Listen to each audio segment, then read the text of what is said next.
Happy Tuesday, all. Cinephile Mike is here, and it is day 40 of Oscar Rewind, my series of video commentary that reflect the work of this past year's Oscar nominees and winners.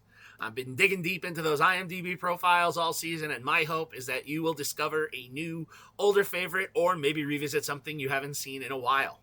As always, I'll be discussing the recent Oscar connection, awards history for the film, the box office information, the critical response, and as always, these reviews are spoiler-free. Now, before we jump in, do me a favor, click that subscribe button because you don't want to miss any of the cinematic goodness coming your way.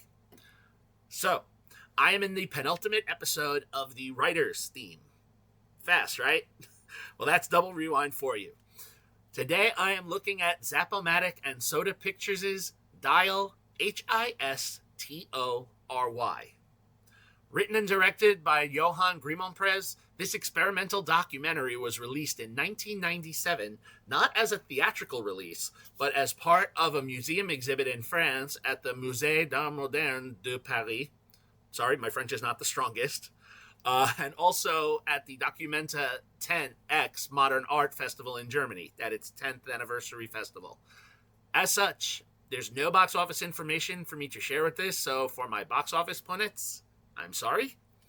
As for its critical rating, I didn't know if I would find much given that this was a museum presentation, but when I looked through Rotten Tomatoes, this film actually had two listings, one from 1998, which showed no data at all, and then there was one where they relisted the film in 2003, which showed that with over 100 audience reviews, this film sits with a popcorn meter of 80%, but no critical rating. Additionally, usually I discuss the awards history for the film, but this, again, not being necessarily released in that way, part of a museum exhibit, there is no awards history to talk about, but at a runtime of 68 minutes, we qualify as a feature film.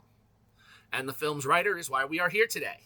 Johan Grimonprez lands because this year he was nominated for his first Oscar alongside fellow producers Dean Milius and Remy Greletti, as Grimonprez wrote and directed and produced the Best Documentary nominee, Soundtrack to a Coup d'Etat. That film was nominated in several festivals additionally, and if you want to hear my thoughts on that one, the review is in the Awards Season Reviews Season 3 playlist.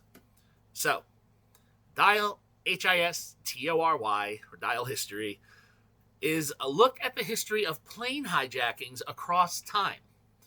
Now, oddly, this felt a little too prophetic to September 11th. And bizarrely, yesterday I talked about a film that looked at one group of people kidnapping others that was written and directed by the man who directed and co-wrote a film about the hostage situation at the Munich Olympics. Did you check out that review of The Colony? Go back to yesterday's rewind. Little crazy how those fell, and I didn't know that at the time when I planned them, but hey. In this documentary, Grimonprez, who also edited the work, cuts together a variety of archival footage from hijackings as told through media coverage.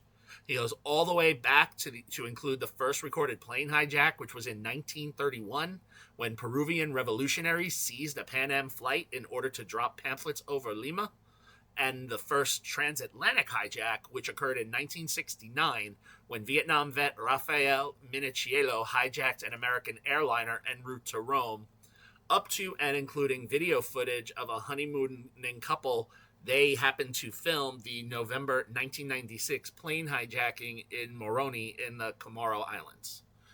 Intercut with all of this media footage, we are treated to continual voiceover by American writer Don DeLillo, who reads excerpts from his novels White Noise and Mao II in select quotes, which almost prompt a philosophical look at this horrific act.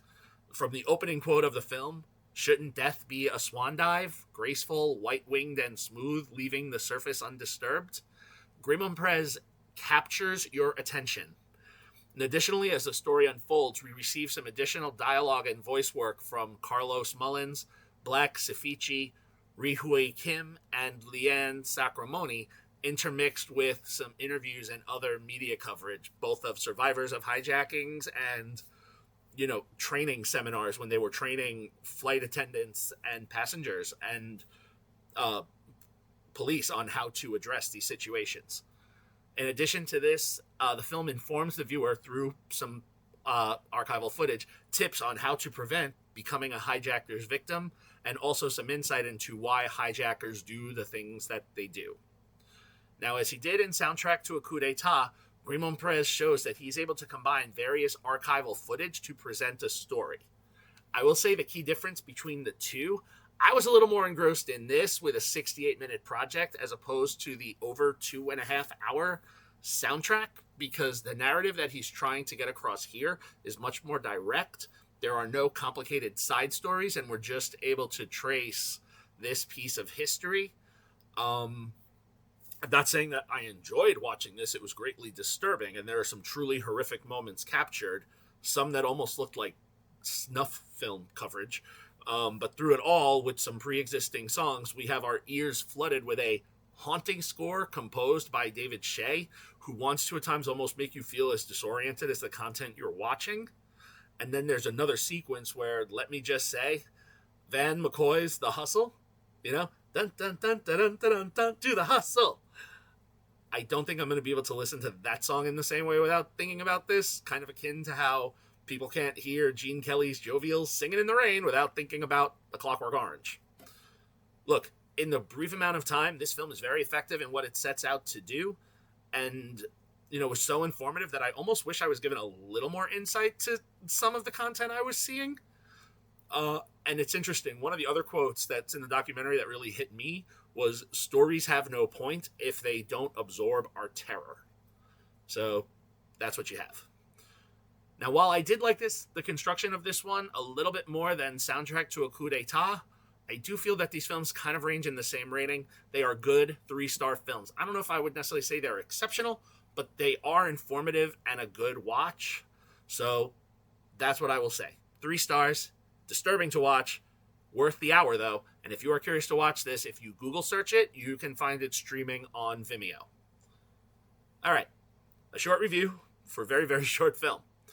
I will see everyone tomorrow as I wrap up my set on the writers, and then we're going to move into designers and their teams. So some good stuff coming up there. As always, if you like what you heard here, please click that subscribe button, like and share the video, get in on the conversation. You can follow me, Cinephile Mike, on all social media platforms and on Letterboxd. Find lots of great additional content on my website, cinephilemike.com. See everyone tomorrow, and until then, this is Cinephile Mike saying take a break and watch something new.